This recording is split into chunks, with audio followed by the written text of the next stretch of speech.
Hey everyone, I'm Megyn Kelly. Welcome to the Megyn Kelly Show. We are in a pivotal moment right now in the GOP presidential primary with Iowa just days away. My God, what a difference a year makes. Last night on CNN, there was a debate between two of the last folks standing, Governor Ron DeSantis and Nikki Haley, while the frontrunner took center stage at a town hall over on Fox News. So they were in competition with one another. And we'll see how that did in the comparative ratings. Former President Donald Trump making news on several fronts. We're going to get to that. I have to say, he was very on. He was very together. You know, I've criticized him for moments out on that campaign trail where he seemed a little off. He keeps referring to President Biden as President Obama and other sort of snafus. But last night, sharp as a tack. Meantime, we say goodbye to Christie. Farewell. Take care. Who dropped out last night, but not before a hot mic moment that added an extra layer of chaos to it all. We've got the perfect guests to discuss it all: Josh Holmes, Michael Duncan, John Ashbrook, and the man known to his minions as Comfortably Smug. Together, they are the hosts of Ruthless, the program you must be listening to on YouTube. Don't miss a moment. Subscribe to this show on YouTube and follow me on Insta, Facebook, and X. The Megyn Kelly Show is supported by Grand Canyon University.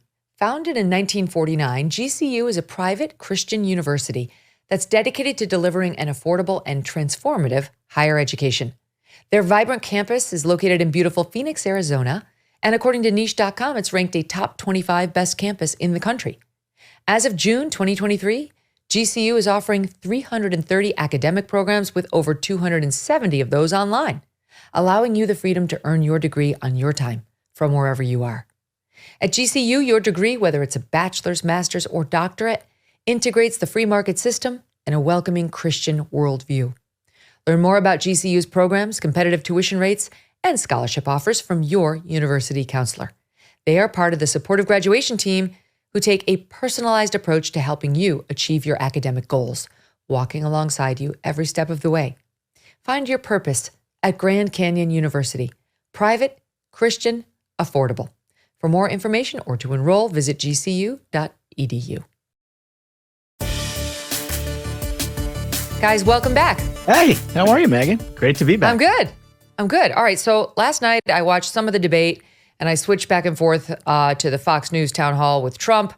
I didn't even know there was a debate until my two co-moderators from the last debate, Eliana and Elizabeth, texted me saying, "Are you watching this?" I was like, "Oh shit, I forgot there's a debate." I'm not gonna lie, I found it kind of boring. I missed Vivek and Christie.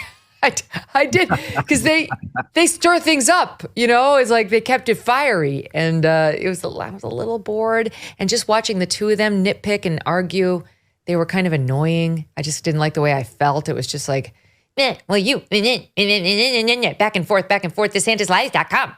Anyway, I didn't have a lot of tolerance for it. Then you show over to Trump, and it was a very different experience. He was on. He brought his A game. He was funny. He was magnanimous. He was sort of making fun where it was appropriate.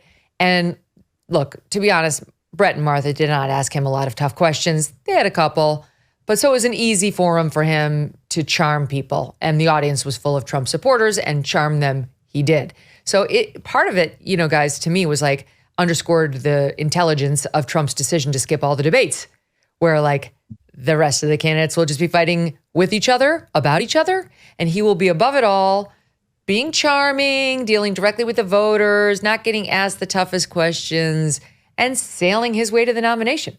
So what did you guys think?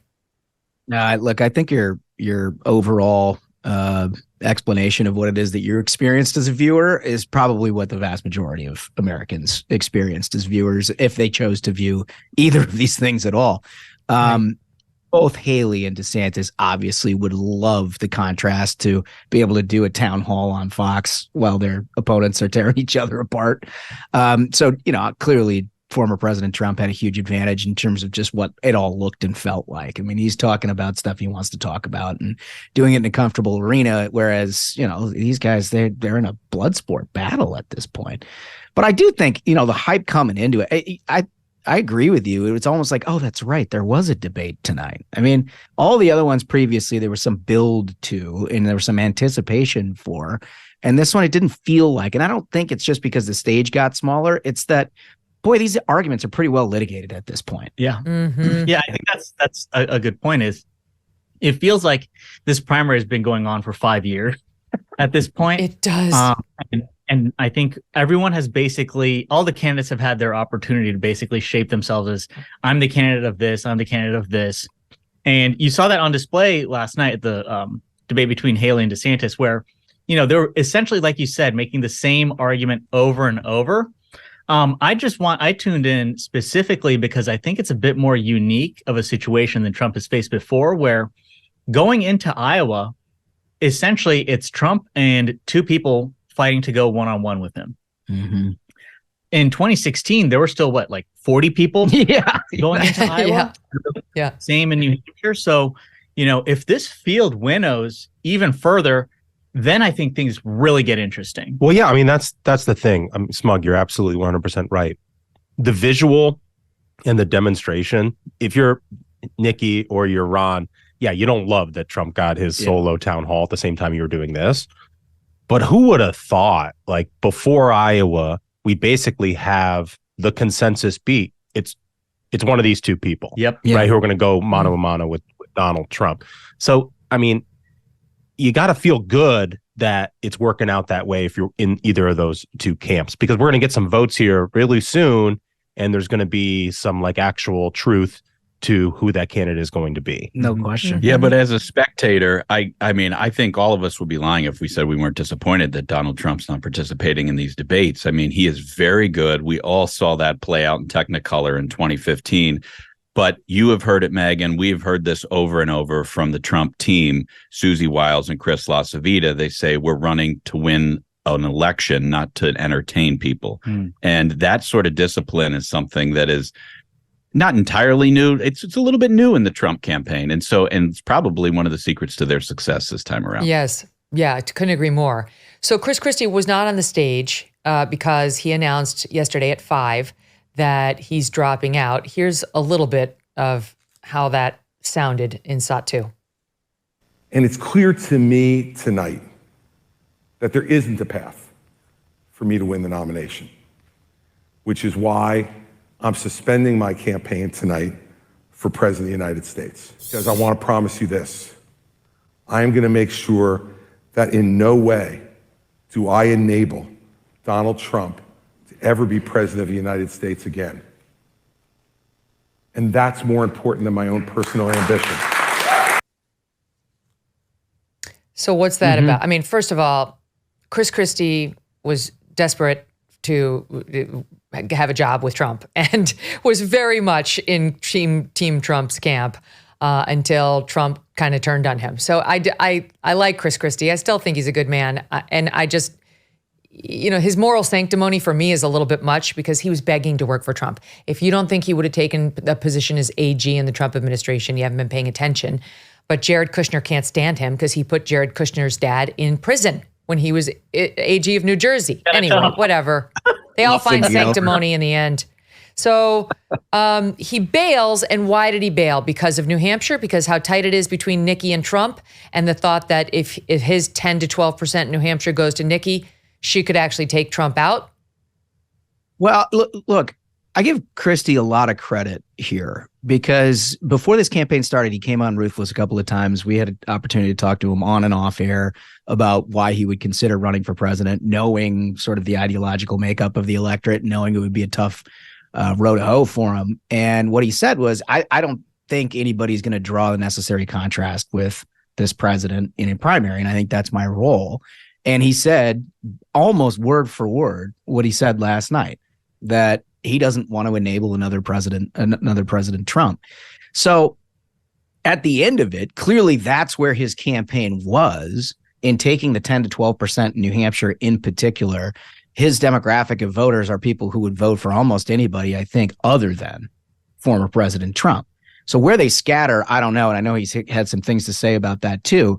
But if there is a legitimately close race, which there appears to be now 8-9 polls in New Hampshire showing a single-digit race between Nikki Haley and the former president, and he's taking 10-12% off the top of that, he would be enabling a former President Trump if he didn't step aside, which I think, look, it's logical.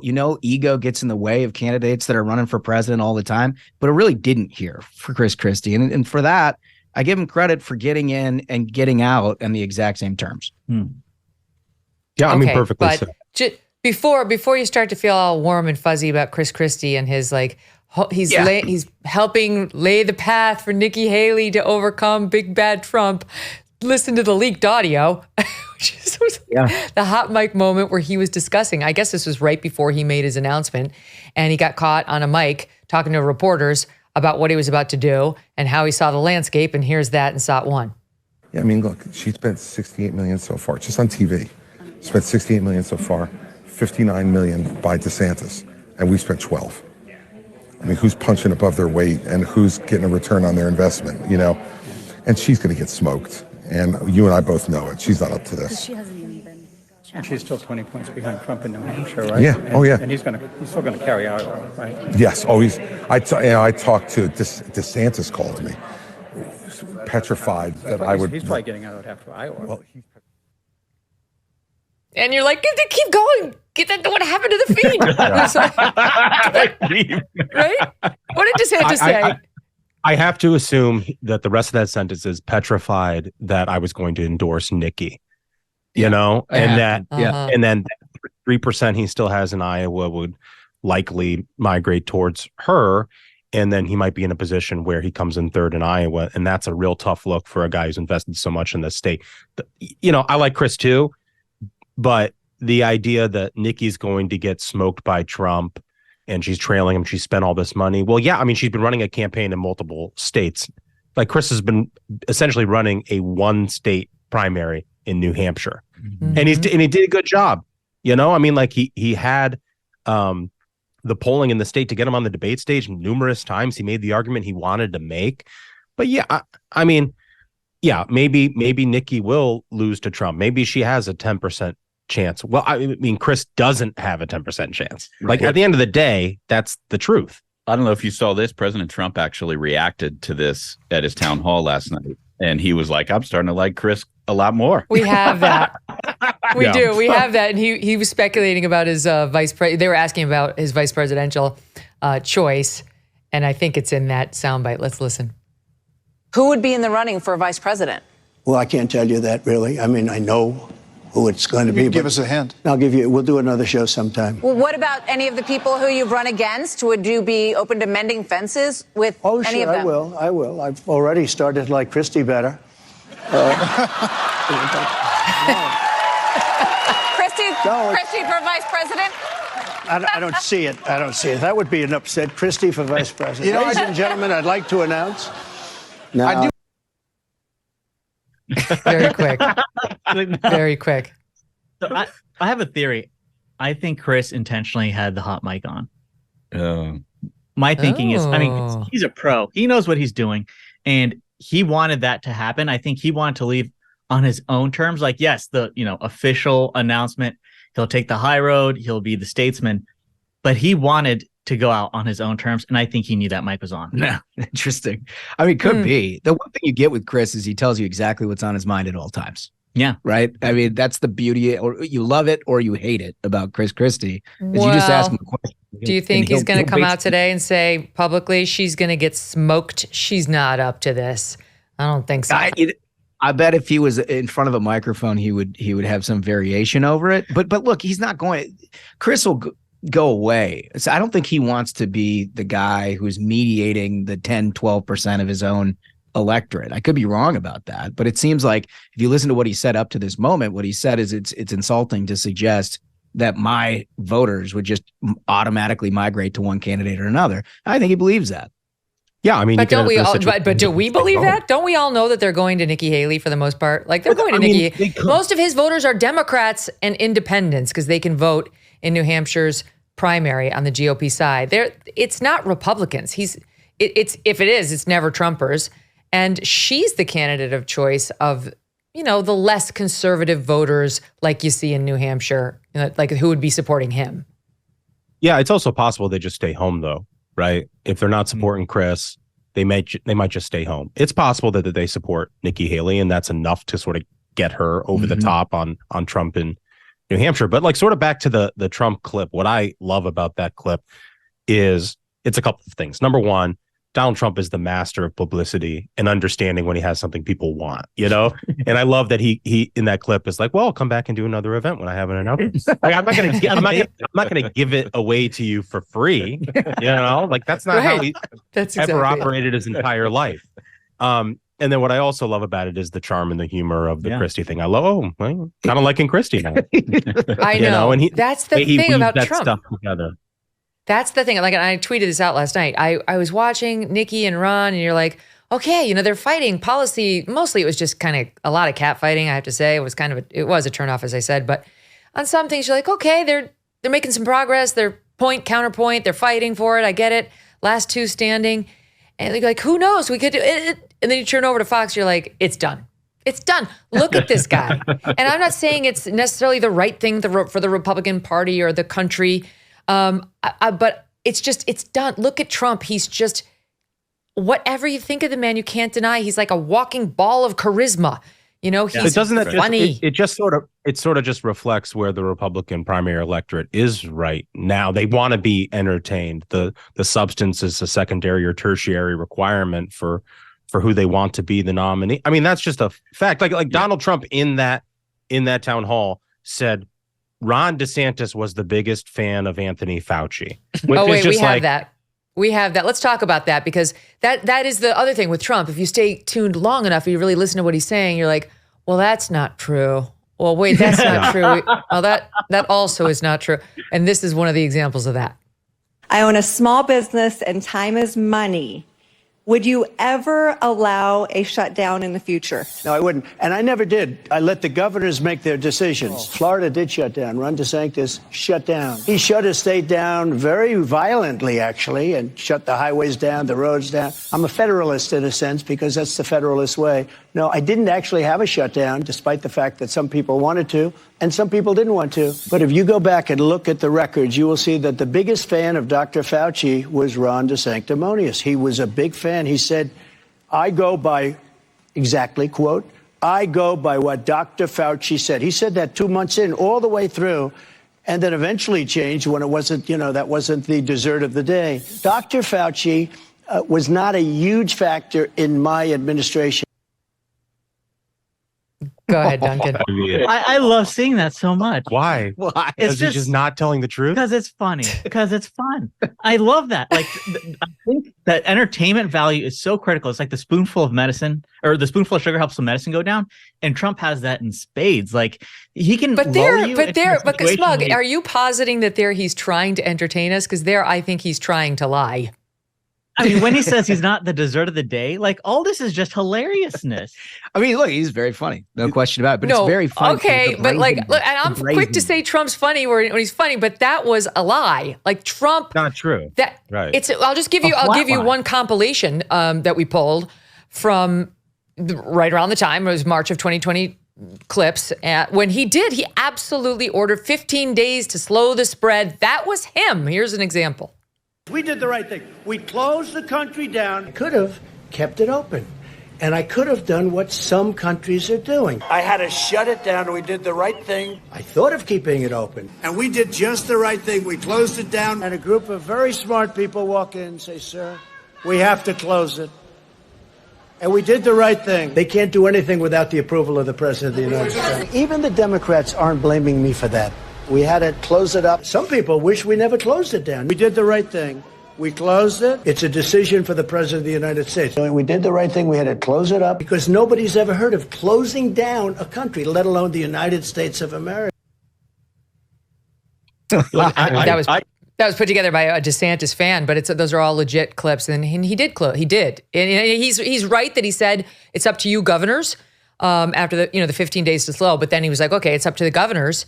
But it was under enormous pressure from the White House to close, threatened if you didn't close, Fauci, he did cede to Fauci, who was leaning on all these governors. Trump leaned personally on these governors. Governor Brian Kemp of of Georgia came out and said he tried to strong arm me into closing. So Trump could be like, I left it up to the governors. Okay, but you were on the side of closure. Go ahead, guys.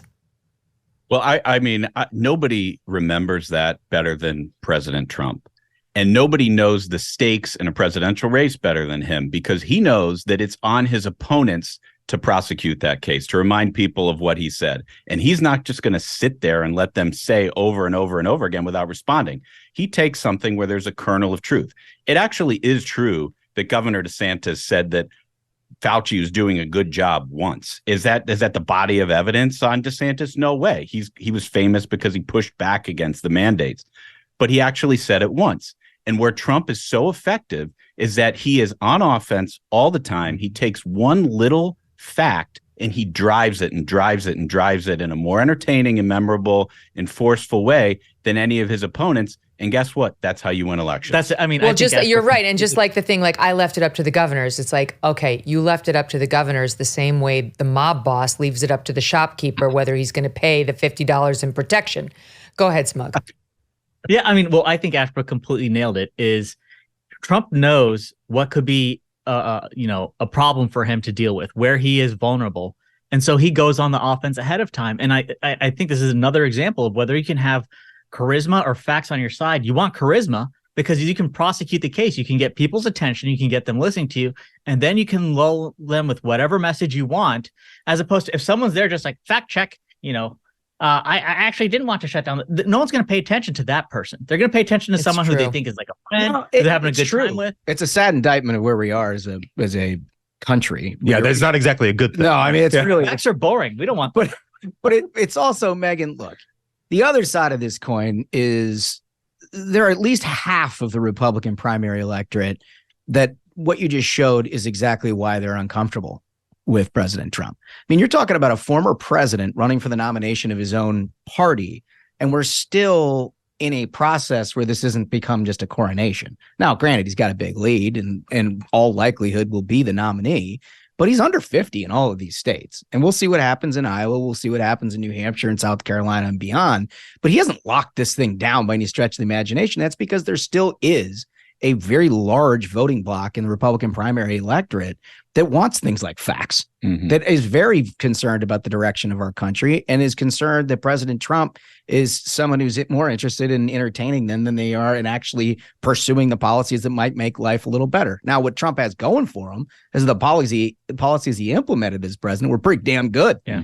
And people do remember that. But I think, look, he hasn't closed the deal because of exactly what it is that you just showed with those clips.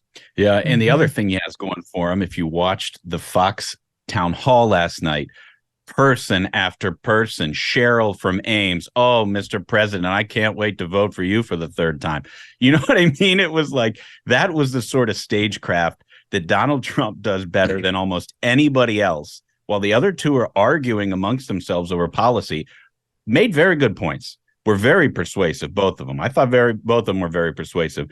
But when you switch over to Fox and you watch person after person in Iowa get up and talk about how Trump did things and that's why they like him, I mean, that's his message in a nutshell. Well, you know what that was, Ashbrook? You know what that was? That was the Fox News surrender to Trump. That's what we watched last night. Because they are not on Team Trump. They've been very anti-Trump for a long, long time. They've been pro-DeSantis, and then they switched to pro-Nikki. And they've been very anti-Vivek, and they've been very anti-Trump. But Trump, like he did in 2016, has wrested this nomination from the Republican Party, notwithstanding Fox's objection. And last night, Fox made a decision, it was clear to me, to get back in his good graces. And I thought Brett and Martha did a fine job. Don't get me wrong. They did ask a couple of challenging questions, but they are capable of asking much tougher questions. And more than that, it was the questions that were selected from the audience and the people who were selected to ask the questions. Make no mistake about it, the moderators know exactly who's coming up. All those things are pre-selected. You know exactly who they're voting for and who they're not. You try in a perfect town hall to have balance. You know, I'm a DeSantis person, I'm a Haley person, I'm a Christie, whatever. I'm sad today because he left. I'm a Trump person. The vast majority were Trumpers and loving Trumpers. And there's probably some sort of a wink and a nod agreement with Team Trump to do that, just to get him to do the town hall because he knows Fox has been unfair to him. So last night they bent the knee. I think Rupert, what it told me is Rupert has realized it's done. Trump's winning and it's time to get on board Team Trump. That happened with Rupert when Trump was running for the nomination 16. I can tell you that personally, where he didn't want him and he made a decision. It's time to turn. It's his. And the election's too important to have her win. And here we are. I mean, I could see it with my own eyes. They've made the decision. So anyway, keep going. I think your instincts were right. What you were seeing was right. And that's why he looks so good by their design. Yeah. And I largely agree with you, Megyn. I think there were a couple instances in which Trump was forced a little bit outside of his comfort zone where he had to clarify some statements he has made on DeSantis or Nikki or whatever. The one in particular that I think stood out was the question on pro-life from the woman who asked Trump, basically to clarify his position on life and, had voted for Trump twice and, said, we were glad that you ended Roe. But, we Trump have that. Actually, sorry, Duncan, to keep interrupting you. Yeah. Let me play that and then pick up your thoughts, Hot 10. Sure. I'd like for you to reassure me that you can protect all life, every person's right to life without compromise. So that's a great question. I appreciate it, too. You wouldn't be asking that question, even talking about the issue, because for 54 years they were trying to get Roe v. Wade terminated, and I did it, and I'm proud to have done it. We did it, and we did something that was a miracle. I happen to be for the exceptions, like Ronald Reagan, with the life of the mother, rape, incest. I just have to be there. You have to win elections. Otherwise, you're going to be back where you were. And you can't let that ever happen again. You got to win elections. DeSantis, I don't know what he really believes because, you never know with a politician. And he's doing very, very poorly. It happened to coincide with that because a lot of people say if you talk 5 or 6 weeks, a lot of women don't know if they're pregnant in 5 or 6 weeks. We're going to come up with something that people want and people like. 54 years they campaigned on that issue and nobody pulled it off but me. So I think you're going to be happy in the end. By the way, just quick classic Trump. We're going to come up with something that people like and they want. You're going to be very happy. Go ahead, Duncan. Yeah. So good. No, it's exactly right. Like his negotiating tactic whenever he's trying to sell something is he just leaves the door open to everything, and so in the voters' mind, they can sort of fill it in with exactly what they want. Mm-hmm. And then, through osmosis, it also in their mind becomes the position of Donald Trump. Yeah. So Donald Trump wants what I want, Yeah. I would say look, in a Republican primary, it's not great to sort of compromise on the issue of life and talk about how you have to win elections. If anybody else did that who wasn't Donald Trump, there are a lot of people in the MAGA movement who would call them a rhino immediately. But Donald Trump just gets a pass on that thing. He called heartbeat bills terrible. But look, there is some truth to what he's saying if you just look at the poll numbers, right? Of course. I mean, his position, I think, on the issue does put him in a better place with the general election audience. It's just Donald Trump gets to operate by a different set of rules when it comes to triangulation or nuance and that sort of thing. This is another smart thing about him, Smug, because he's playing already to the general electorate. These other two on CNN last night are playing still to the Republican base and maybe can't have the same kind of wider, appealing message. Yeah, I mean, to reiterate on Duncan's point of how Trump's the only person who can get away with this, I thought it was endlessly fascinating. I think last week that poll came out asking voters who they thought was most a person of faith who believed in God. And Trump was 30 points ahead of Mitt Romney. More people thought that Trump was Santa Fe for Mitt Romney. Yeah, it was which to me was just the most astonishing and amazing thing. And again, it just speaks to the charisma and the ability to bend reality to his will.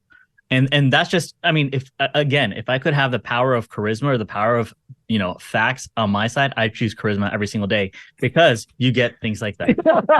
You do get sucked in, like Scott Adams, he came on the show. Of our political moment. It's a garbage. Scott Adams was so interesting. He took hypnotism lessons, and he's one of the people who said Trump would win very early on in 2015. And he could see Trump's power of persuasions. He could see he's got the thing that you learn in hypnotism, like how to get the brain. And last night I was listening to him, and he's like, we had the best economy. We had no inflation. We had no wars. The border was secure. We were energy independent. I was like, yeah. And like, this is what makes you, I mean, he's not wrong about a lot of those things, but you kind of forget about, well, why did anybody have any problem with Trump? He's right about all that stuff, and Iran and NATO and F&A. And like, he does kind of take you away, like Calgon. Amazing. He takes you away. It's really amazing. Without anybody up there to sort of remind you that there's some other problems that may be looming. It's almost a dangerous but enjoyable dance. It is. One other thing I would say about Nikki and Ron's debate, though, is I feel like they clarified some of those other looming challenges in a very direct way that they'd alluded to previously and do on the stump occasionally. But I mean, DeSantis had a moment when he was talking about Trump, fighting this immunity claim in the DC appeals court, talking about like all the distractions and stuff on the legal side that Donald Trump's going to face. That of course, when Donald Trump was president, we had a better economy and did a better job than Joe Biden has done as president.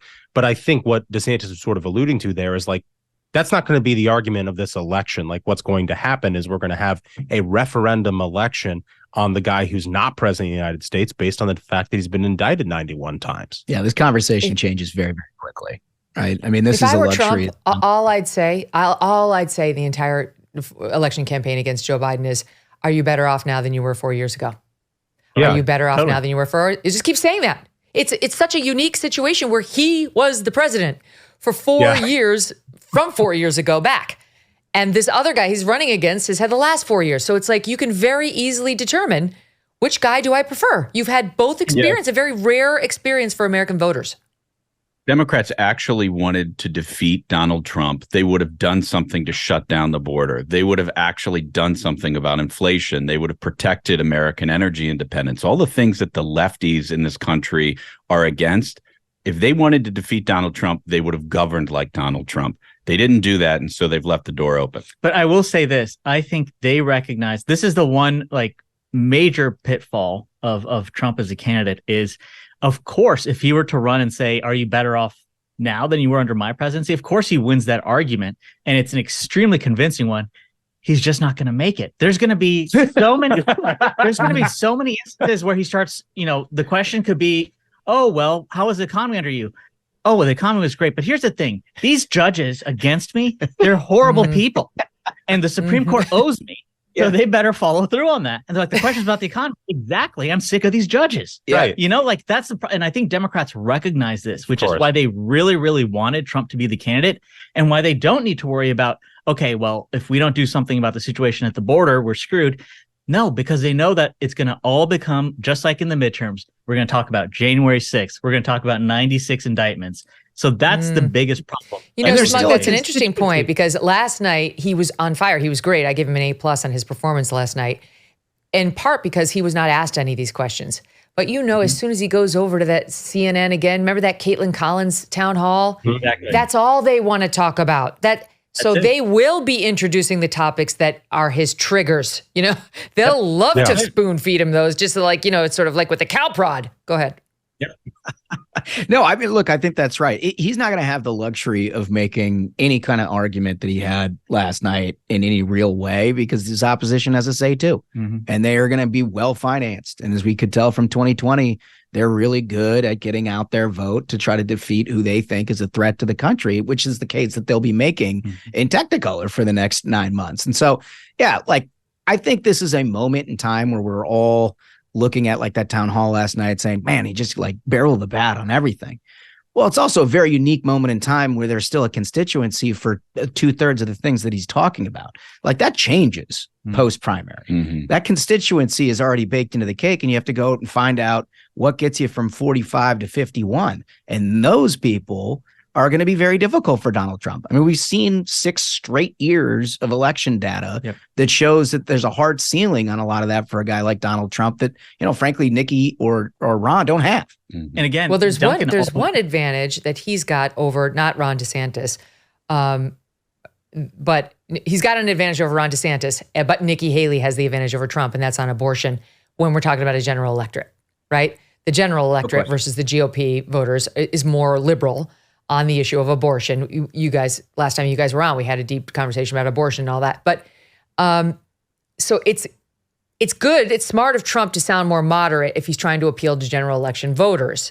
However, I did think it was very interesting to listen to a clip, at least. I don't watch Morning Joe, but I saw a clip of them having a meltdown over that abortion answer that we just played from the left. Keep in mind, Morning Joe is supposed to be he's supposed to be a Republican. They had a meltdown from the left, and I'll let you hear it for yourselves, how they interpreted that remark we just heard. He's grown so old and hobbled intellectually, I guess, because he thinks he's running against Barack Obama. He's worried about World War II starting. He made an incredible political mistake, and he knows it this morning. He knows it.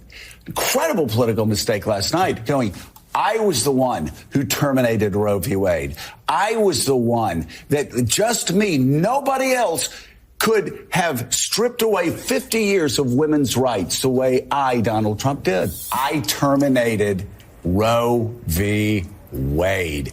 And everybody in his campaign staff was like, oh my God.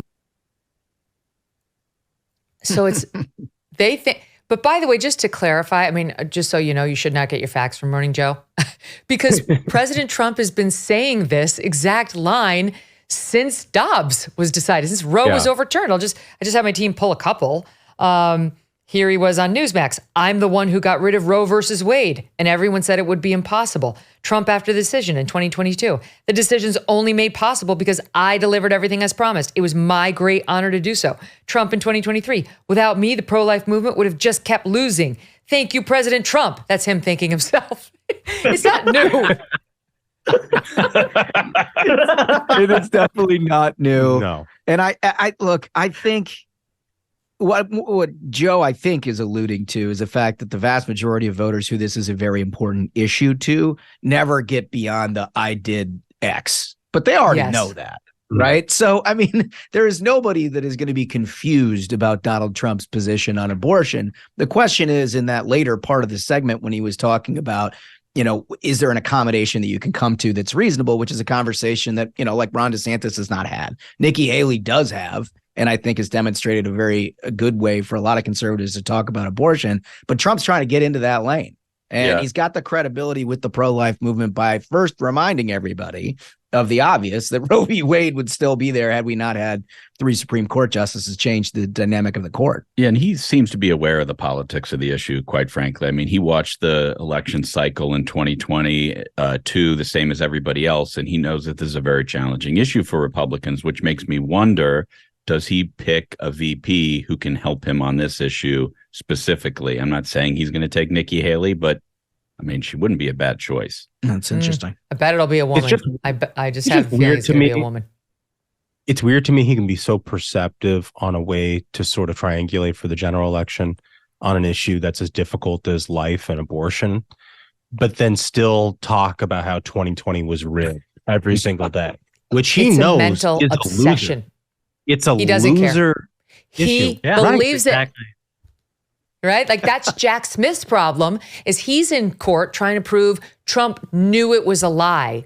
And I think anybody other than hard partisan leftists know Trump didn't think so. Trump believed and believes to this moment he's never lost anything. Like it didn't happen. As good as he is at hypnotizing the electorate, he's done it to himself first. That's who he is. So that's why he can't get off of it. So if I were a Democrat who wanted to see him go down, I would spend my interview being like, what do you make of January 6th? Did you get screwed? What happened? What happened in Michigan? Let's walk back through the Georgia vote and those 11,000. Didn't that get stolen? I'd tee it up just to make him say all the things that the middle hates. Anyway, I know his team realizes he shouldn't be talking about it. I don't think Brett and Martha wanted to talk about it. I did not raise that stuff when I talked to him. He's talked about it enough. But we are in for a year of leftist media asking him about that very thing. Stand by. Quick break.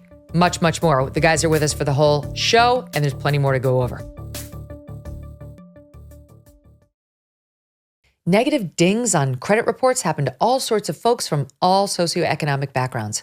Understanding the credit landscape can be extremely difficult, and spending the time to dispute and repair these so-called dings can be a full-time job. It's a hassle and it's unpleasant. For starters, you have to deal with 3 separate credit bureaus, which is a massive headache and stressful. And it's also a common misconception that people with poor credit scores are just folks who don't pay their bills. They just blow off their credit card bills. Not so. These can be very hardworking people who are just negatively affected by divorce, identity theft, medical debt, student loans, and they just don't have the time or the energy to fix it. But if you do not address negative credit items, they can haunt you for years and years to come. And when it counts the most, like when you're trying to get a mortgage at a competitive rate. Well, the good news is that our sponsor, Lexington Law, would like to help you. Go to lexingtonlaw.com and start today with a free consultation and review. Tell them Megyn Kelly sent you over at lexingtonlaw.com.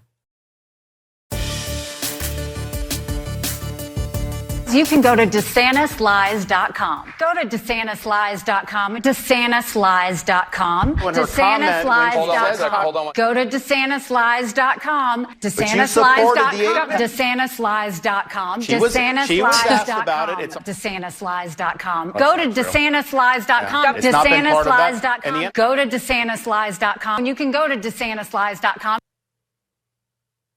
Where again? What? What's the website? I mean, I haven't heard that a website repeated that much since dickmorris.com used to come on Fox News. Wow. What did you guys make of that? Okay. Her new line, her new attempt to disparage. I think what she's trying to do is avoid being the one to litigate all of this in public herself all the time and point people to a direction where they think they've got some material that points out the deficiencies of Ron DeSantis without her having to get in the dogfight. But that happened anyway. Right? Yeah. So, I mean, look, it's a tactic that we've used from an operative standpoint a lot. Is you have these microsites that point out various aspects of your opponent's record, and if you can get people to land on the page, then you can educate some people on some stuff. Well, yeah, because you don't want to spend all of your time in the debate reacting to the thing that the other person said and having to correct the record, because then you're not getting your message out. So these microsites and stuff sort of become, your way of parrying away what they said and then getting to the point you want to make. The problem is, like, it also becomes a crutch in and of itself, where part of winning a debate is successfully parrying it away and then making the point all in the same 30 seconds, 90 seconds.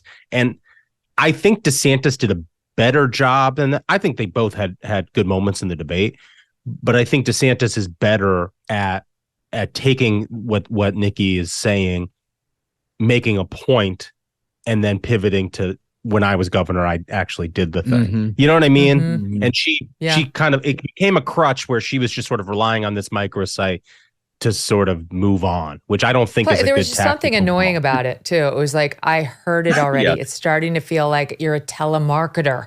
You know, I've had enough. What am I supposed to donate to you when I get there? For sure, you're going to hit me up for money. There must be a reason you keep saying it dozens of times. Credit to Breitbart for putting together that soundbite. Meanwhile, I think DeSantis overall, yes, I agree he did well. I'd have to give him the advantage as between the two of them and how it went over, how it made me feel. But he had some doozies in there too, like this one in SOT 4. I debated the governor of California, Gavin Newsom. I thought he lied a lot. Nikki Haley gives him a run for his money, and she may even be more liberal than Gavin Newsom is. No. Should have stuck with just lies as much. She's not more liberal than Gavin Newsom. Is anyone more liberal than Gavin Newsom? That's the thing. I bet Trump could convince people. Like when he's on a roll and you're lulled to it. I bet he could drop that and it'd be a lot smoother. DeSantis just doesn't do rehearsed lines well. It's not his style. I wish his team didn't try to give them to him. It doesn't work. Completely agree. You're so right, Duncan. Yep. He's exactly right. And when you're doing these debates, you have to ask, you're basically making a choice in that, are you talking to the audience of people who are sitting there and watching CNN for a solid hour to decide who it is they like better? Or are you talking to an audience of people who are going to be looking at clips of the debate, watching things that are said afterwards? And you have to figure out how to address both of those audiences because they're equally as important. I would say on the Nikki Haley thing, if there's one thing anybody remembered out of that debate, it's that she and her campaign are saying that DeSantis lies. And maybe somebody goes to the website. They certainly weren't going to go to the website if she hadn't mentioned it 16,000 times.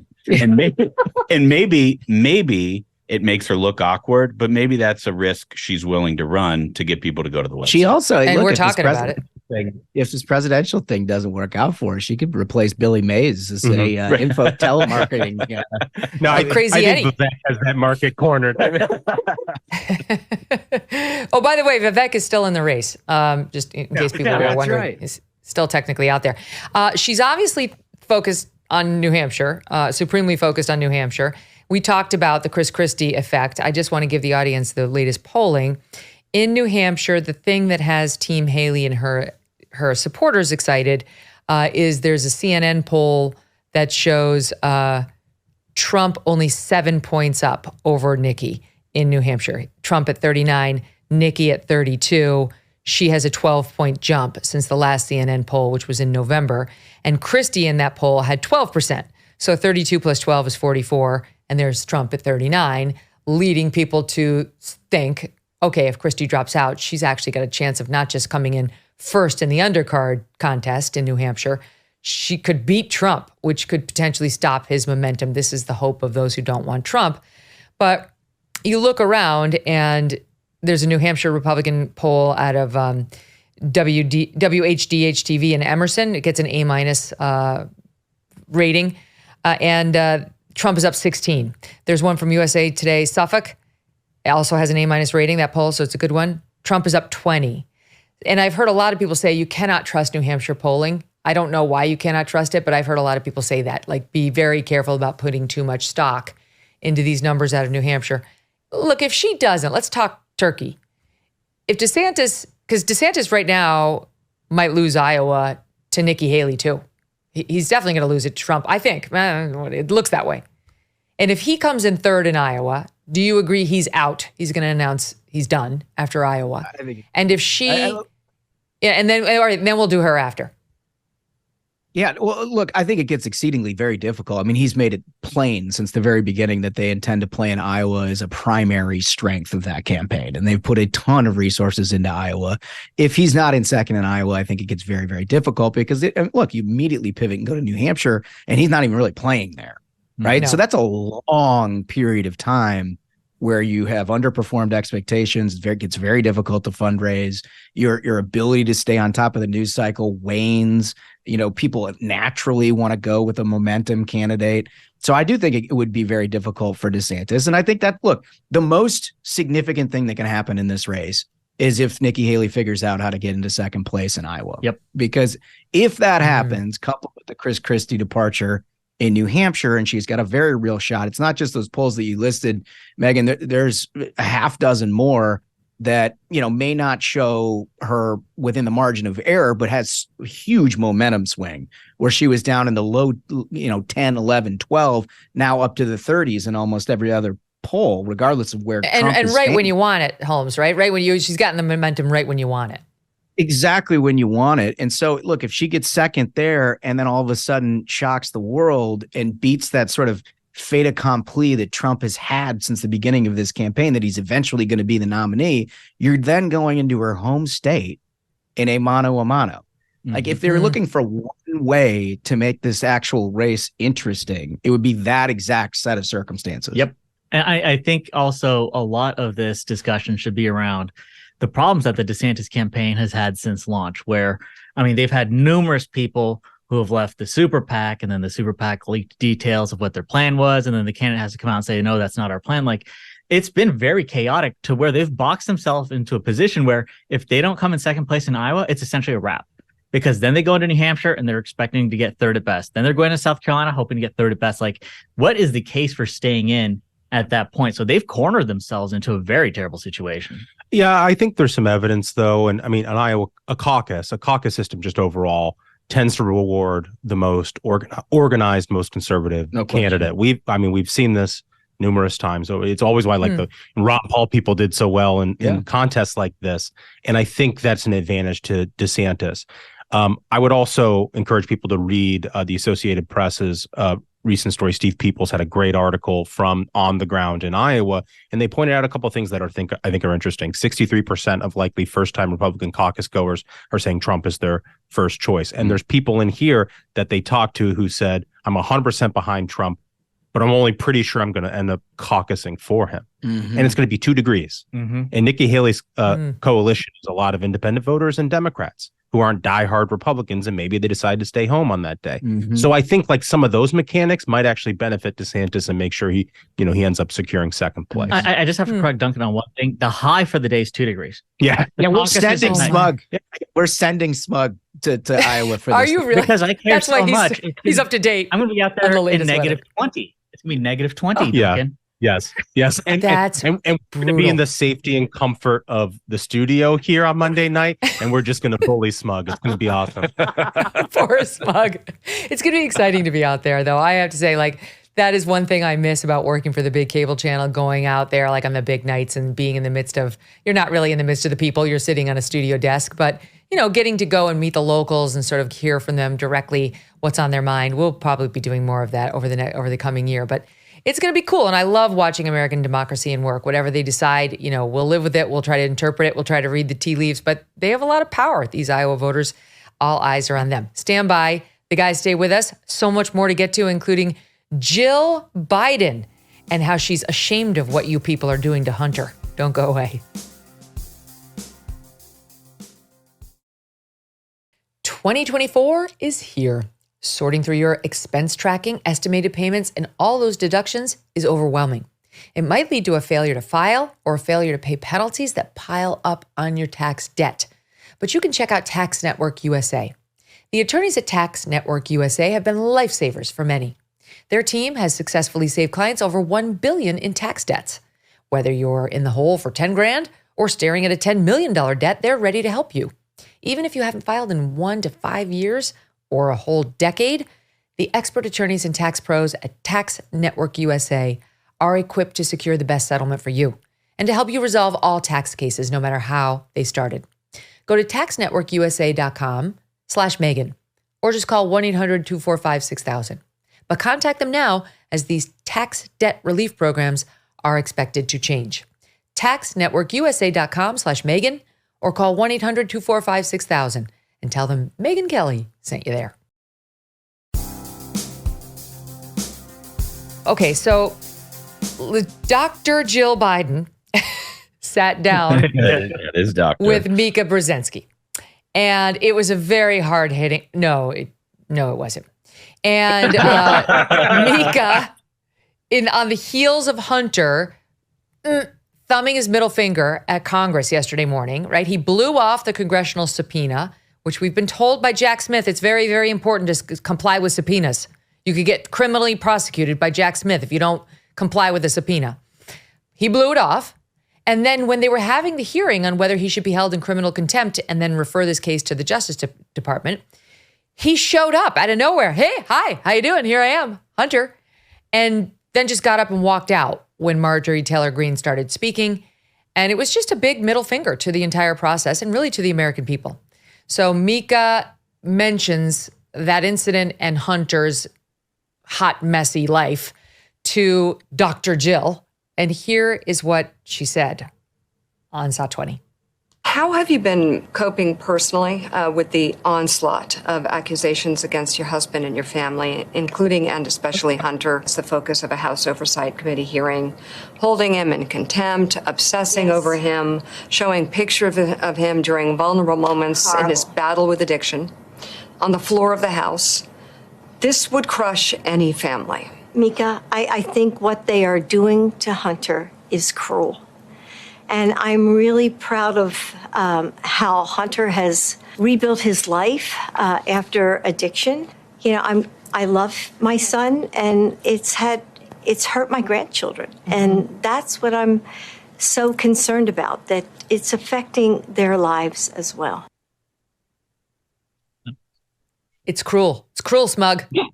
Yeah. So when first off, she says during vulnerable moments, these photos, you mean the photos he took himself with prostitutes doing right. crack? Is that Is that a vulnerable moment? It's pretty vulnerable. And then when she tries to play the my grandchildren card, you mean like the grandchild that Hunter had with the stripper in Alabama that you guys aren't letting have the last name Biden? The one that you went to court so that they're not allowed to have the name of their father?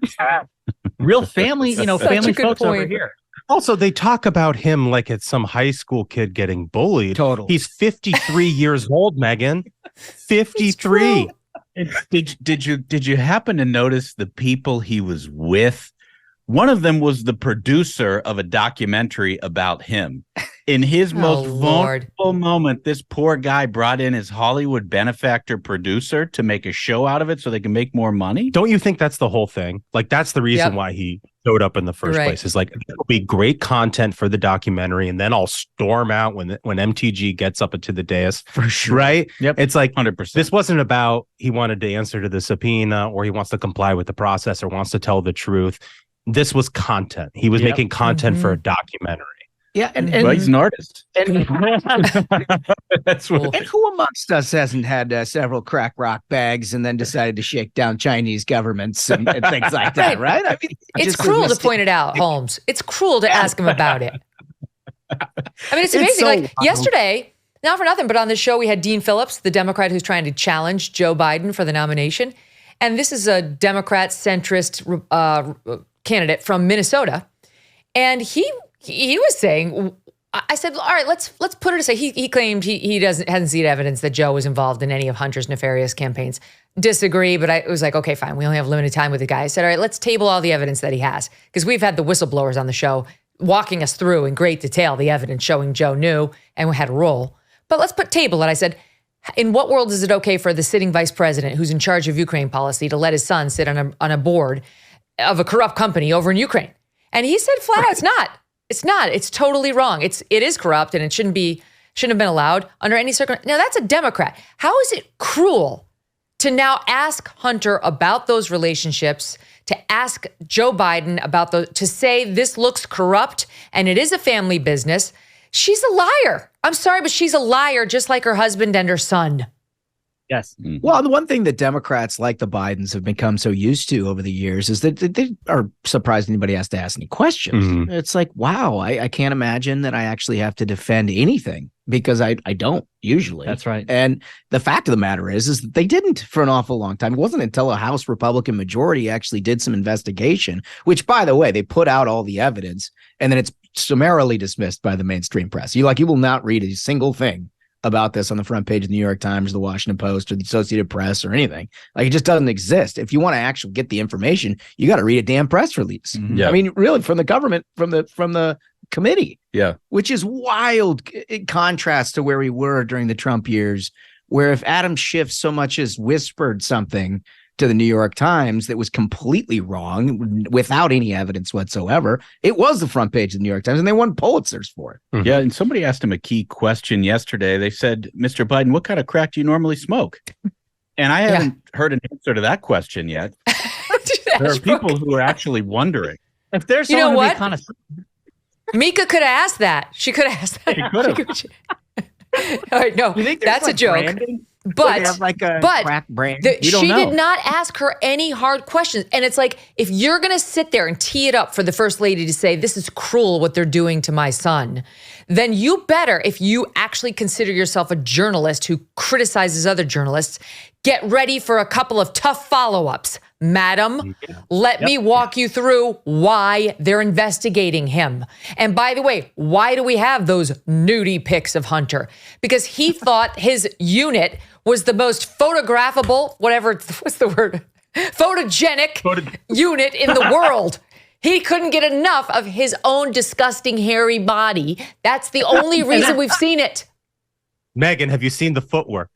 I can see the footwork. There's footwork that is just unprecedented. I mean, I think, as funny as that is, that's actually a critical question to ask because it came from the laptop that campaign told reporters is disinformation. During a campaign, they the American people is disinformation, and now we know it to be true. Will they be willing to take responsibility for lying to the American people to win an election? Because that's what they did. So here's how I'm going to tie it together. Go ahead, Ashbrook, and I'll tie it really together. quickly before you tie it together. I think we've just stumbled across the reason why Dr. Jill Biden talked to Mika Brzezinski and not Megyn Kelly. Yeah, there you go. I think you're right. I just feel it's an egregious fall down on the job. Like, look, I get it. That's her side. She's very clearly voting for the Bidens, and that's okay. Journalists are allowed to vote in elections and have a preference. But when you're across from the other person as a journalist, fucking do your job. I'm sorry. I believe my record stands up on this. I do it. I do it when I'm across from the person I know I'm going to vote for. Why? Because I want to be mean to that person? Because I don't want this person to like me? No, because it's my job. Especially because Mika and Joe, as part of their show, very frequently are critics of the media and their coverage. Yep. Right. All right. And they've been critical of Joe Biden and the coverage of Joe Biden. And it's like you finally have the opportunity to be a real journalist and you fall asleep on the job. Mm-hmm. Okay. So this brings me, this is where I tie it all together, Ashbrook, to Morning Joe's take on the Fox News town hall. They were horrified with Brett and Martha. Take a listen to this. I would call it softball, a softball event. I've never seen one as fawning. I'm not even sure why did they have two hosts there? Yeah, they could have just had one to just sit there and smile and say, "You're great. Ask another softball question." At the Fox News hosts who were just absolute jokes. It was just an embarrassment. Like Fox News, we're going to be for DeSantis. Even DeSantis's people were like, seriously, this is a paid advertisement for Donald Trump, which it was. Oh my God. All right, look, was there a quote unquote news team in the entire business that did more to see President Trump elected than those two? Was there a more obsequious, fawning pair in media than Joe Scarborough and Mika Brzezinski in 2015 when it came to the Republican race? They licked Trump's boots every morning. They loved the taste of the bottom of his shoes. They couldn't get enough of it. This woman who embarrassed herself with the First Lady has the nerve to sit on that set and rip on Fox News for a fine town hall. It wasn't excoriating. It was fine. She has the nerve after we just pulled some of her highlights. Believe me, we'd be here all day if we pulled Joe's. Here's just a little sample of her back in 2015.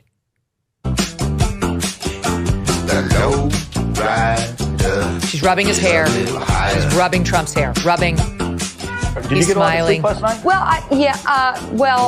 I got woken up, but Why? Well, Donald wanted me to see the CPAC speech. I was skeptical, but I pulled it up on the internet. Yeah. It was pretty good. Pretty good. Mika, what do you mean pretty good? You know you loved it. Wow. Trump, you're naughty. They're hugging. They're kissing. That's just her. Yeah. Spare me your indignation, people. I love this, Megyn, as you were sort of winding up to that clip. I was ready to call out that clip. It's an absolute mind meld. I've watched that like 15 times. It's so funny. Who put that together? We got to give credit. I can't remember, but we'll find out. You can find it on YouTube. It's almost like they just let him call in, right? Yeah. And it's like you're talking to your boyfriend, and you're sort of spinning the cord of the phone, like laying on your stomach on your bed late at night, talking to your boyfriend. I mean, that's really what it's like, Megyn. It's totally. You nailed it when you said it's obsequious. Like that's what it was, and people forget that. And also, that is a critical thing. Is for the entire cycle, they had an open airway, open channel. Anytime Trump wanted to call in, he got through. Yeah. No matter what was on his mind, no matter what news was happening, they're like, "Oh, Trump called in, patch him through immediately."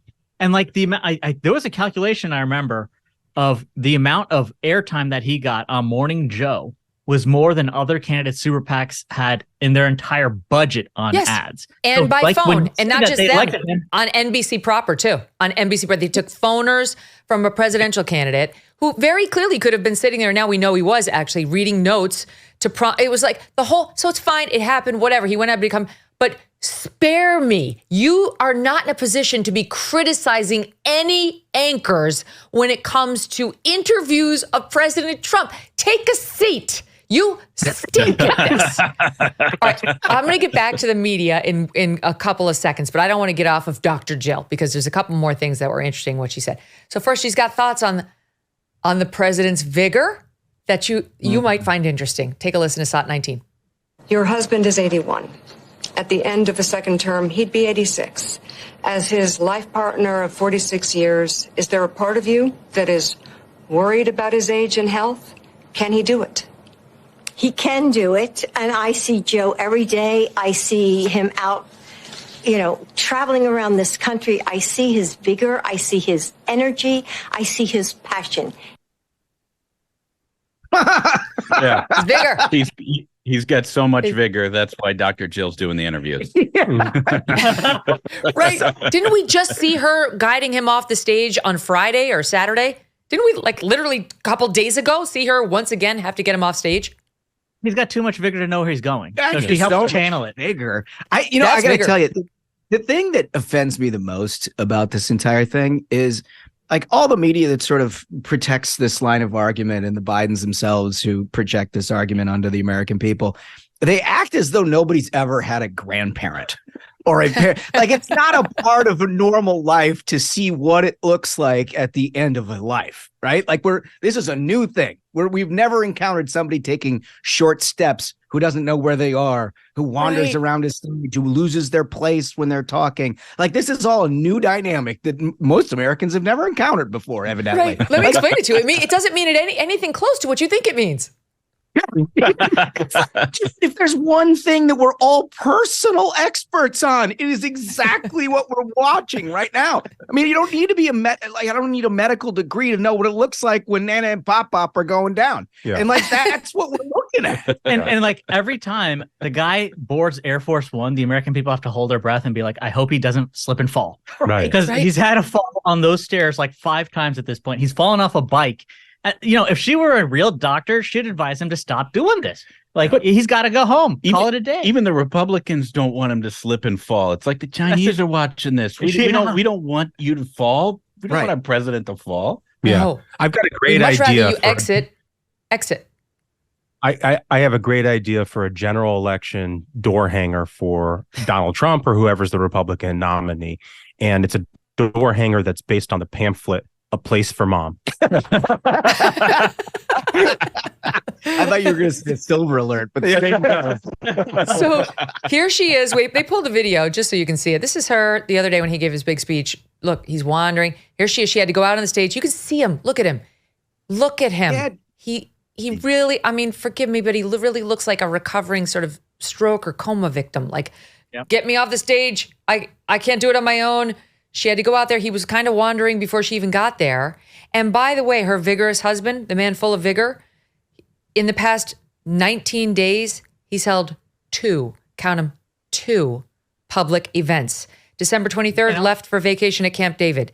That's where he was for the next few days. Returned on the 26th. Very next day, left for vacation in the U.S. Virgin Islands. 28th, 29th. We could keep going. That's her vigorous husband who, look, I took 2 weeks off. I'm not the president. And we know for a fact he wasn't talking to the Secretary of Defense for 4-5 days because he was off getting some secret prostate situation taken care of that even the president didn't know about. So it's spare me on the vigor. Nobody believes it. All right, so that's Dr. Jill and the vigorous president to whom she's married. But back on the subject of the media, let me meander back there for a minute. So our old pal Don Lemon has resurfaced or is about to resurface. And I realize that the magnanimous move is to say, good for Don. He got canceled off of CNN and now he's reinventing himself on Twitter.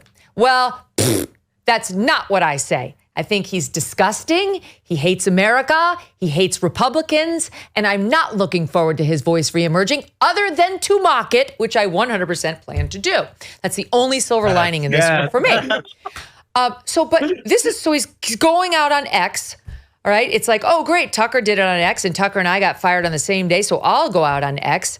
And Don Lemon comes out with a post on X saying, it starts as follows. I've heard you. And today I'm back. Bigger, bolder, freer. I've heard you. Like the masses are clamoring. Where's Don? What we need? They've been crying out for Don.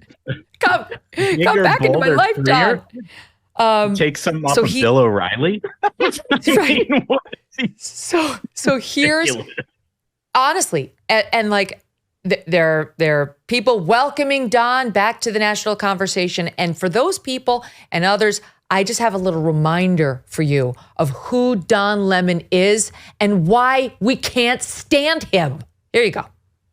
Donald Trump couldn't find Ukraine on a map if you had the letter U and a picture of an actual physical crane next to it. He knows that this is, an administration defined by ignorance of the world. The people who aided and abetted Trump are stupid. I've lived in several red states. There are a lot of friends who I had to really get rid of. Credulous boomer rube demo that backs Donald Trump, that wants to think that Donald Trump's a smart one, and y'all elitists are dumb. They're taking down the statues, and Crime is rising as they defund police. Oh my gosh, it's so bad. You voted for Trump. You voted for the person who the Klan supported. You voted for the person who Nazis support. You elitists with your geography and your maps and your spelling, even though your math and your reading. If you're not going to get vaccinated, you don't want to social distance, you don't want to wear a mask, then maybe you don't want to go to the hospital when you get sick. We have to stop demonizing people and realize the biggest terror threat in this country is white men. Your geography, knowing other countries, sipping your latte. All those lines on the map. Only them elitists know where Ukraine I is. think we have to stop coddling people when it comes to this and the vaccine, saying, oh, you can't shame them. You can't call them stupid. You can't call them silly. Yes, they are. The people who are not getting vaccines, who are believing the lies on the internet instead of science, it's time to start shaming them. What else? Or leave them behind. Hold on. That was good. Sorry. Rick, that was a good one. I needed that. Oh, jeez, how painful. What I love about Megyn is like, she always has the receipts. And I remember when he was fired, we did the show and you had all of this. And it's like you've got this memory of an elephant where you can just put it together again and you don't forget. And that's what I love, is because there's so many people in media that like don't have a memory about all this and think they can reinvent themselves. But no, we remember. I mean, this guy, not only all of the clips that you showed, which are obviously like horrifying stuff, but like, there was like, he was texting co-workers, threatening things, and like he was doing all sorts like of burner phones, like psychotic shit. But also little things Kira too. Phillips. Megyn, did I ever tell you my Don Lemon story? Maybe did I tell you guys this? I don't think so. I was at a reception, widely attended reception, and I was standing in line for a drink, and I waited a long time for my drink. And Don Lemon comes up and jumps in front of me. And he's like, excuse me, I need to catch an airplane. And I was like, oh, okay. Well, you're an important, famous person. You got to catch an airplane. Fine. Sure. Go ahead.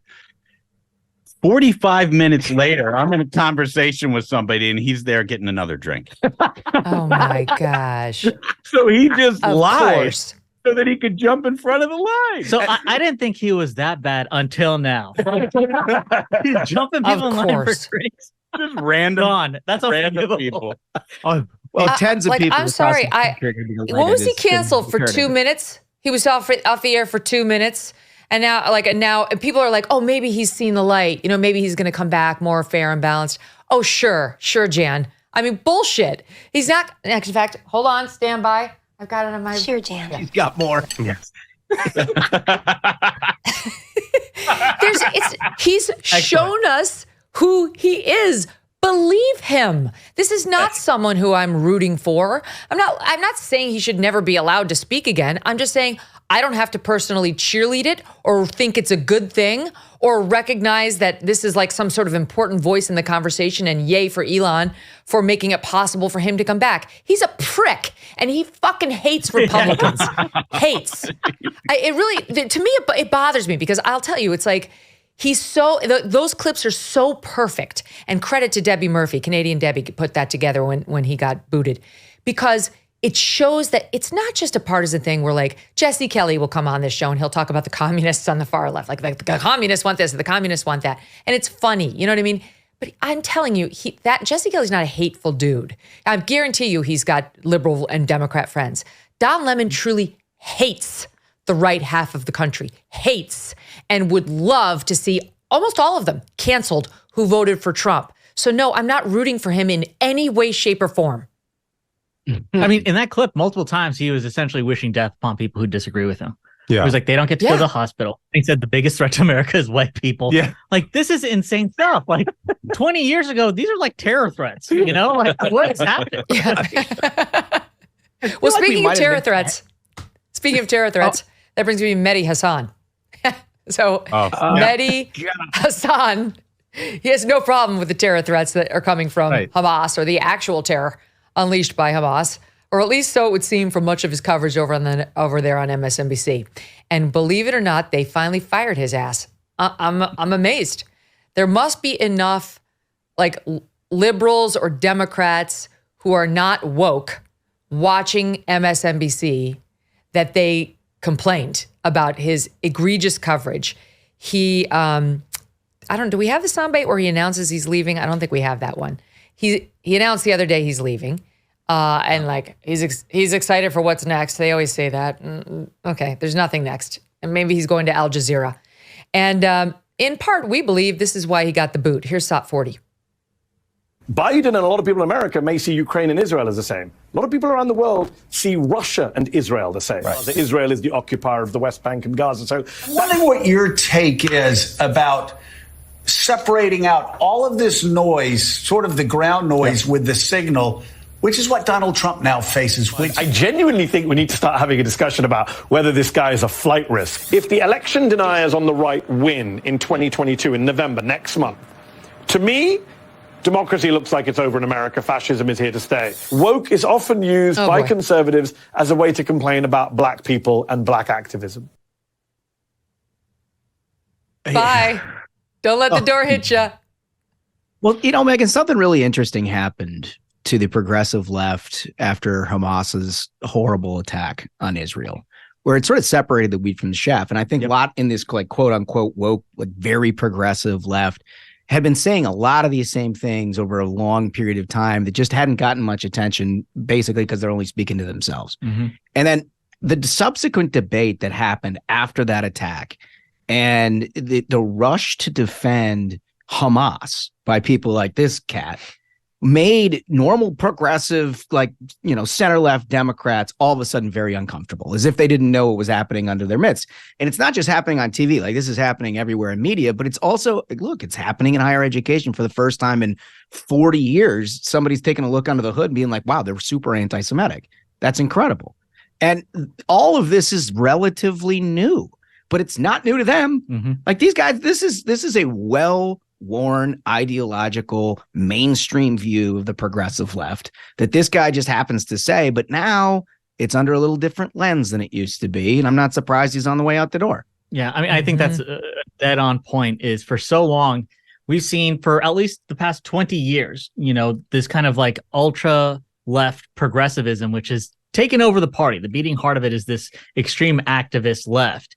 And they've gotten away with, after George Floyd, there was a summer of riots. And that was like, oh, well, riots are the voice of the unheard is what we were being told. And all this behavior was excused for so long and became part of left-wing orthodoxy, where they're like, oh, well, white people are terrorists. And the worst thing in America is the white man. And everything was framed through the lens of there's colonialism, and then there's the people who suffer under colonialism, pitting essentially everyone against each other.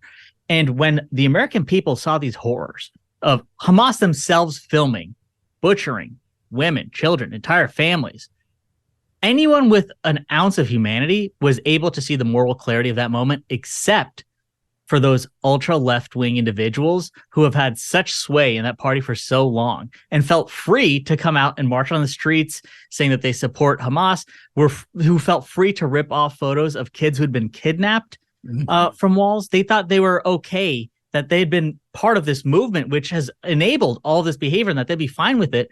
And then for people like, Hasan, who are on a major network, they realize that actually there's a lot of people who realize that that's completely nuts. And he paid the price for it, and rightfully so.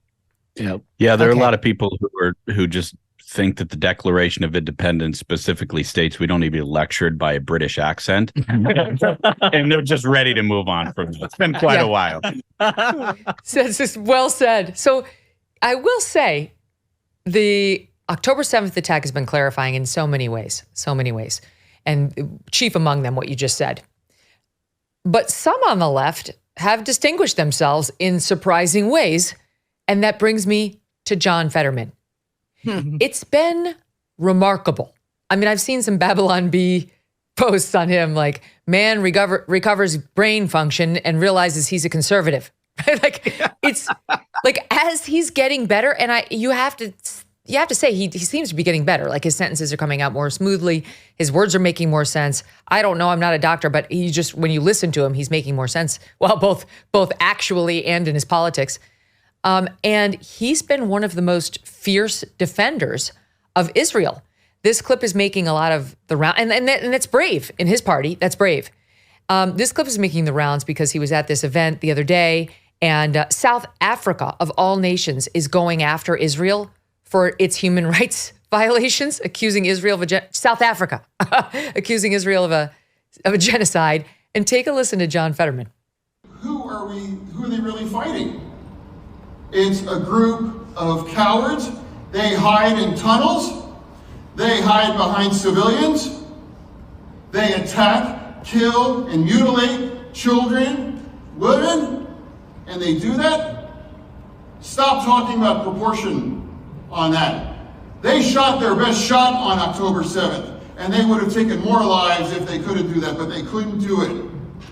And now let's also talk about that. Now we're talking about genocide. And now South Africa is bringing that kind of a trial. Maybe South Africa ought to sit this one out when they're talking about criticizing. Sit it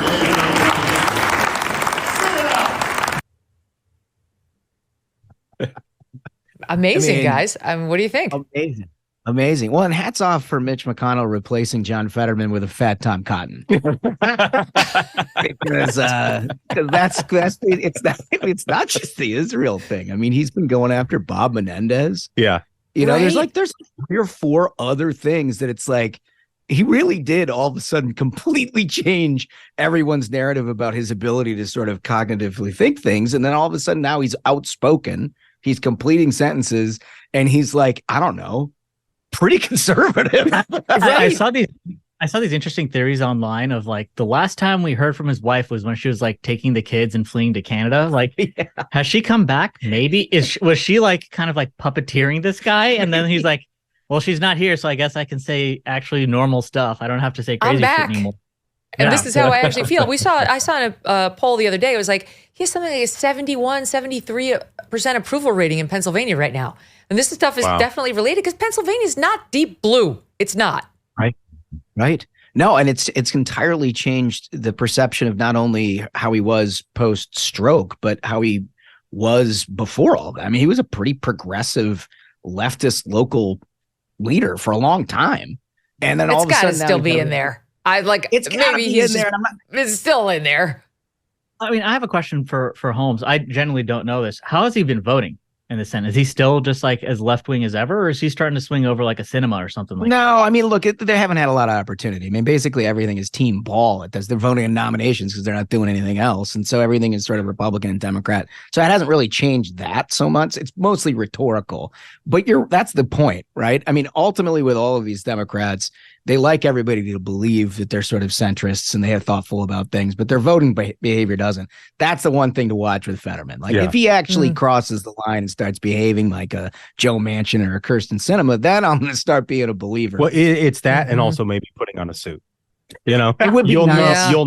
You'll know he's fully made the transition if he gets into a suit. I'd really like to see that.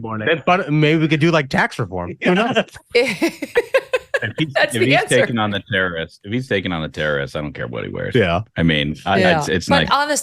on the Senate floor, still need to be in a suit. Sorry, old school.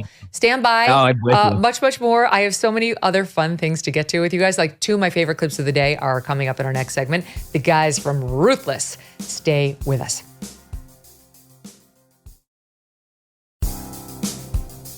All right, guys, I don't know how I'm going to stitch these remaining items together, so we're just going to bang them out. I'm not going to pretend there's a thread. This is a lot of good stuff.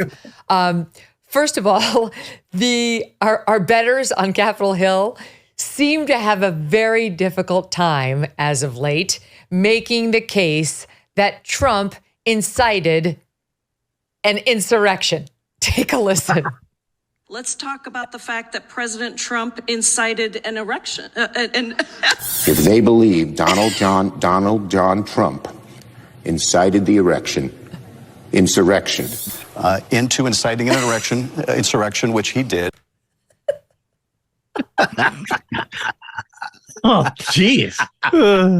Just some horny man. This segment brought to you by Blue Chew. I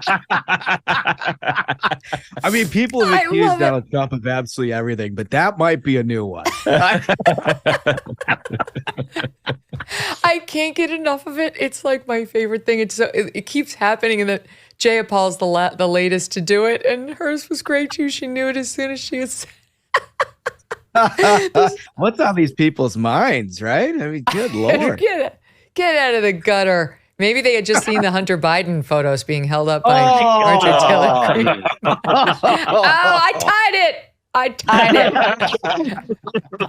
Okay. All right. Going back, we talked earlier about, identity politics infecting people's views on things like Israel. And the one's, silver lining is people are starting to see the light on the nonsense that is DEI and identity politics and dividing us on race and all the other stuff.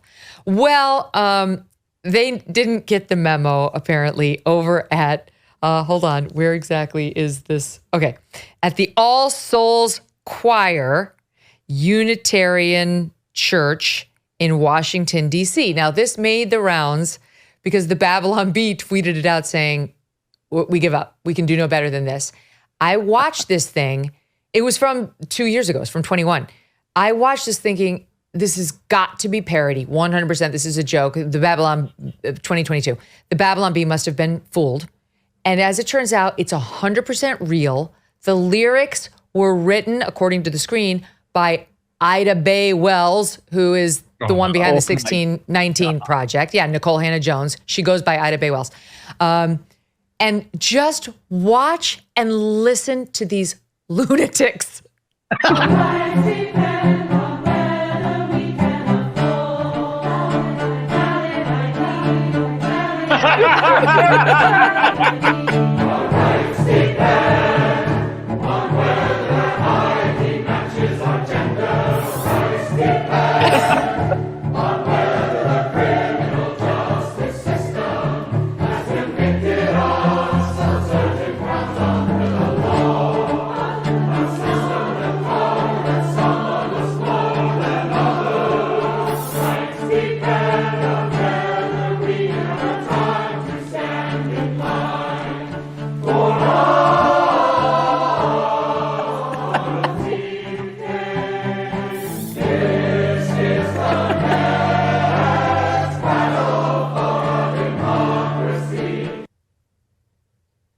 Oh my God.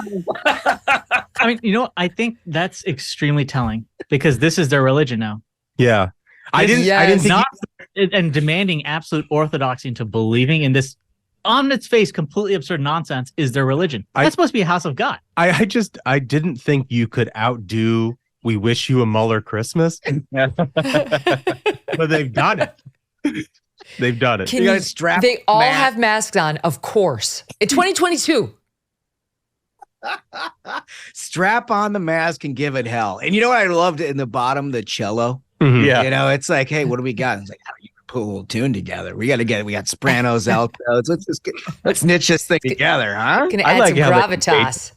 Yeah, they engaged a different group at the crescendo. It was arranged like it was a hymn, like in the fervor. They're singing the battle hymn of the Republic, but something made up by a lunatic writing something on a blog in Washington D.C.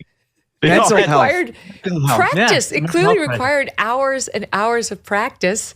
And my favorite is our rights depend on whether we have the time to stand in line for hours to vote.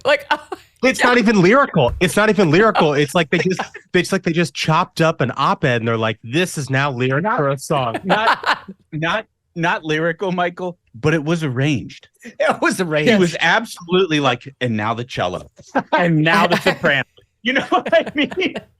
It's insanity. You guys need to do a Ruthless program version of this with a response. Oh, you're right. When you do your singing, great idea. Challenge accepted. Gold. Yeah. That's Okay. Oh, good. By Duncan, like these songs, it's not music. It doesn't rhyme. It's just like the orthodoxy being repeated. All right. The same way that their late night comedy shows don't have jokes anymore. They just say their lines and then the audience claps. It's like it's really bizarre. Fellas, I don't think we're going to execute the Ruthless version of this without a female lead solo. Oh yeah, there you go. I'd like to ask at this time whether or not, Megyn, you'd like to join us for this production. I'm in. I accept your challenge. I'm not a very good singer, but neither are any of you. So we're good. Didn't stop us. Never stopped us. Never. No, that's what we love about you. Okay, so it kind of reminded me, this is a stretch, but I'll go there, kind of reminded me of what we saw out in San Francisco, where their board of supervisors voted 8-3 in support of a resolution urging a ceasefire, which is, of course, it's like, we've been over this a million times. There was a ceasefire on October 6th. Tell it to Hamas. Israel is making sure that there can't be another October 7th right now. But take a look at what happened in San Fran in SOT 33.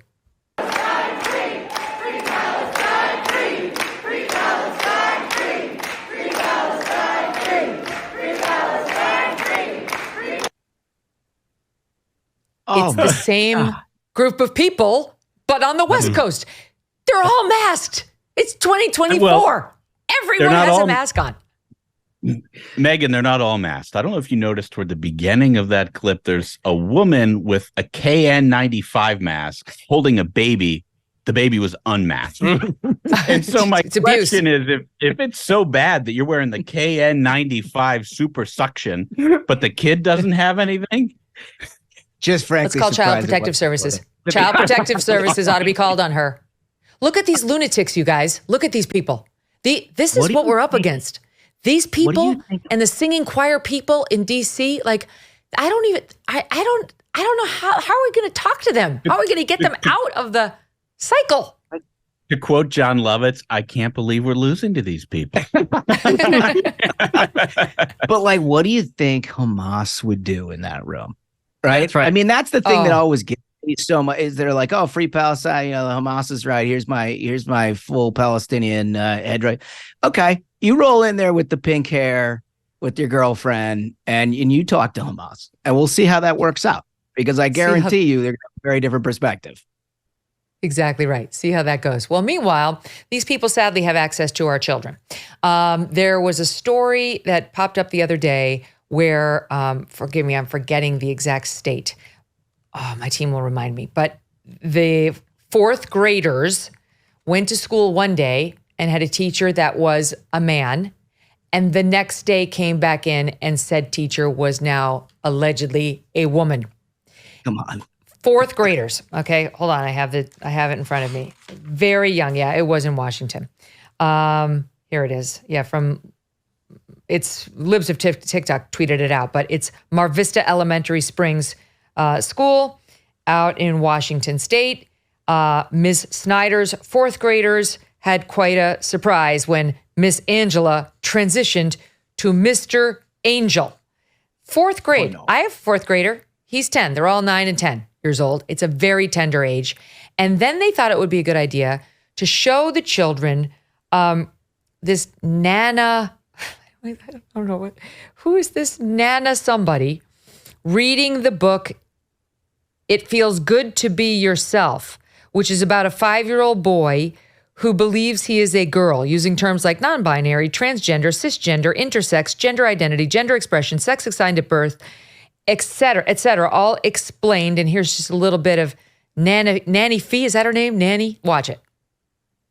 What a baby's body looks like when they're born can be a clue to what the baby's gender will be, but not always. When people guess wrong, it's okay to let them know.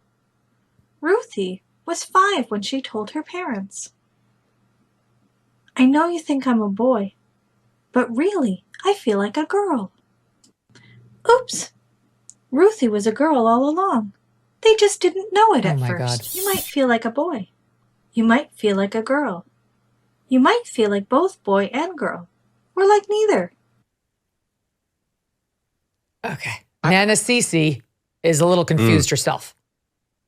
Oh, it's just, this is criminal behavior. It's child abuse. These people have very deep issues, mental health issues that need to be taken care of, and they are forcing kids to be a part of them acting out on these impulses and these issues. And these kids didn't ask for this. And if you think a child being subjected to this kind of confusing nonsense at that age can't impact them, I had a friend who pulled their kids out of a school in San Francisco because what happened is that one child showed up. This is 2 years ago. One child showed up and said to the other kids that they identify as transgender. I believe this is in 2nd grade. A week later, 10 kids said that they identified as transgender. The following week, there were 50 kids in a single grade who identified as transgender, which is something like 14 standard deviations out of the public at large, which identifies it, which says that these kids don't know what this means, but they're being lectured to it by these deranged individuals. These are impressionable kids. Teach them math. Teach them how to read. Have them go to recess. This is just, it's horrific that children are being subjected to this stuff. It's disgusting. It's totally crazy. It's totally. I will say that as a 10-year-old, if me and my buddies, when I was 10, had Mrs. Robinson show up as Mr. Robertson, and then they read that book, like detention's coming. Yeah, because there's no way, there's no way we would have been able to keep a straight face during that mess. It's so inappropriate. Here's a picture of Nana Cece. Just take a look. You might find it. Ew, Nana Cece. She's the one reading the messages. Check out the glasses don't match either. There's one circle and one square in her eye. In any event, this is like, she's just the one who read the book, but this book is being unleashed on not just this 4th grade class. This is one of those books that they're sort of trying to use to make the kids more inclusive. You're really just trying to confuse them. What 4th grader needs to know the term cisgender? I agree with Elon Musk that that's a slur. I don't want to be referred to as a cis woman. I'm a woman. There's only one kind of woman. We don't need any preludes to woman. There's no such thing as a trans woman. There's only a woman, and then there are men pretending to be women. That's it. That's it. And I think the vast majority of America is not interested in entertaining insanity on this issue any longer. Like, I think they've had their moment of these little liberal strongholds across the country being able to, completely pervert the minds of innocent children. But people are onto them, thanks to Chris Rufo and others. I mean, this stuff is popping up and it's getting put down pretty quickly. Yeah, I mean, how about what happened in Ohio, guys? Falsetto. In the reading of that book, you get a clear sense this person isn't entirely mentally sound. No, it may not be objective on the subject. Yeah. How about Ohio? How about the Ohio legislature overriding Mike DeWine's veto of the legislation that would ban those surgical procedures on minors? And they, in Ohio, God bless those lawmakers who said, we're overruling you. We are implementing that ban. That whole thing has been great because he tried to reject it. And then as soon as it became clear he was going to lose that fight, he tried to issue an executive order showing like he was actually on people's side. In any event, the voters had their say. You guys have been amazing today. You did 2 full hours. It's a lot to ask of the Ruthless program, fellas. I appreciate it. Thank you so much. Thank you, Megyn. You're the best. Always the best. Call me when we're doing our performance. I'm ready with my flowing lyrics. Dress and my mask. We have to make sure we're wearing our masks that read vote, vote. Okay, see you soon. Okay, don't forget, I want to tell our audience who's still listening, Tomorrow we're coming back with Jason Whitlock, who is like the focus of the internet. We'll explain why when he comes on tomorrow.